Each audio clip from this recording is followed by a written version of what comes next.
السلام علیکم ورحمۃ اللہ وبرکاتہ۔ الحمد للہ رب العالمین والعاقبۃ للمتقین والصلاة والسلام علی اشرف الانبیاء والمرسلین ومن تبعهم بإحسان إلى يوم الدین، اما بعد، قال اللہ تبارک وتعالی فی مقدس کتابہ فی القرآن المجید: اعوذ باللہ من الشیطان الرجیم، بسم اللہ الرحمن الرحیم۔ الحمد لله الذي أنزل على عبده الكتاب ولم يجعل له عوجا۔ سورة الکہف، سورہ نمبر 18، پارہ نمبر 15، آیت نمبر 1۔ حضرات مصلیان کرام، بزرگان دین، نوجوان دوستو، عزیز پیارے بچوں، ماں اور بہنوں، الحمدللہ تراویح 18ویں ہماری ختم ہو چکی ہے۔ اللہ قبول فرمائے۔ اب صرف 10 یا 11 باقی ہیں، اللہ اسے بھی پورا کرنے کی نیک توفیق عطا فرمائے۔ درس کو شروع کرنے سے پہلے میں ایک سوال آپ سے پوچھتا ہوں، آپ لوگ کس طریقے سے جواب دیتے ہیں وہ دیکھتا ہوں۔ شاید آج کا مختصر درس میرا آپ کے جواب ہی کے تعلق سے ہوگا، شاید انشاءاللہ۔ تو کل سب روزہ رکھنے والے ہیں؟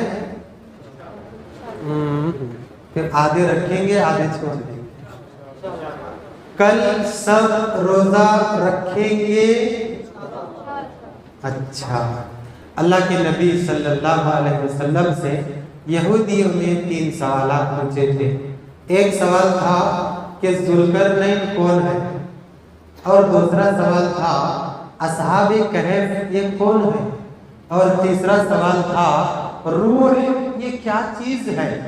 اللہ کے نبی صلی اللہ علیہ وسلم نے فرمایا کل بتاؤں گا۔ تو اللہ کے نبی صلی اللہ علیہ وسلم اس انتظار میں تھے کہ وہی آئے گی، کل یہ لوگ آئیں گے، میں ان کا جواب دوں گا، بات ختم ہو جائے گی۔ آج میں آپ کے سامنے انشاءاللہ کا پاور بتانے جا رہا ہوں، انشاءاللہ کی طاقت۔ ہمارا ایمان ہے نا، ہر چیز اللہ ہی کرتا ہے۔ اللہ چاہے تو وہ چیز ہوتی ہے، نہیں چاہے تو وہ چیز ہرگز نہیں ہوتی ہے۔ کہتے ہیں سلیمان علیہ السلام نے ایک مرتبہ لوگوں سے بیزار ہو کر کہا، مجھے تمہارے بچوں کی ضرورت نہیں ہے، میری کئی ساری بیویاں ہیں۔ بنی اسرائیل میں سے ایک روایت کے مطابق حضرت سلیمان علیہ السلام کی کتنی بیویاں تھیں؟ کوئی بتائیں گے؟ انشاءاللہ 100 بیویاں تھیں۔ بارک اللہ فعل میں کتنی بیویاں؟ 100۔ اور آج تو صرف 4 تک ہی امت کے لیے یہ کیا گیا ہے، وہ بھی اللہ کی حکمت ہے، اور اللہ ہر چیز کو جانتا ہے بخوبی کون سے دور میں کون سا حکم نازل کرنا ہے، کون سے دور میں کون سا قانون نافذ کرنا ہے۔ سلیمان علیہ السلام نے کہا اللہ نے مجھے اتنی ساری بیویاں دی ہیں اور میں ایک ہی رات میں سب سے ملوں گا۔ سوچئے ذرا، دیکھیے، اللہ نے ان کو 100 بیویاں دی ہیں، ایک ہی رات میں سب سے ملنے کی طاقت بھی دی ہے۔ دوبارہ سوچئے اس بات کو کہ ایک ہی رات میں سب سے ملنے کی طاقت بھی ان کے پاس موجود ہے۔ سلیمان علیہ السلام نے کہا میں سب عورتوں سے ایک رات میں ملاقات کروں گا، اور اللہ تبارک و تعالیٰ ان تمام عورتوں سے جو اولاد دے گا نا، اس اولاد کی میں ایک فوج تیار کروں گا، تمہاری مجھے ضرورت نہیں ہے۔ ایک سوال پیدا ہوتا ہے، کیا سلیمان علیہ السلام کو ایک رات میں 100 عورتوں سے ملاقات کرنے کی طاقت میں کچھ کمزوری ہو سکتی ہے؟ نہیں۔ کیا سلیمان علیہ السلام کسی غلط کام کے لیے یہ اپنی اولاد کی فوج تیار کرنے جا رہے ہیں؟ نہیں، اللہ کے کام کے لیے، دین کے کام کے لیے۔ لیکن ہوا کیا؟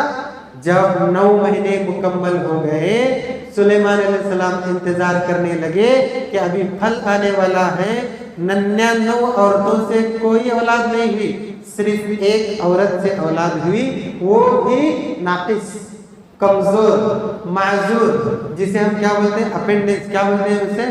بالکل ناقص، ایک دم لاغر اولاد پیدا ہوئی۔ بعد میں اللہ تبارک و تعالیٰ نے انہیں بھی بتایا، اے پیغمبر سنو، تم بادشاہ ہو دنیا کے، تمہارے دل میں یہ بات تھی کہ میں ملوں گا تو اولاد اللہ ہی دینے والا ہے، لیکن اس کے لیے ایک قانون ہے، وہ زبان سے بولنا ہے، کیا؟ انشاءاللہ۔ تم نے انشاءاللہ نہیں کہا، فوج تو چھوڑیے، ایک کامل اولاد بھی تمہیں نصیب نہیں۔ اللہ، انشاءاللہ کا پاور دیکھیے۔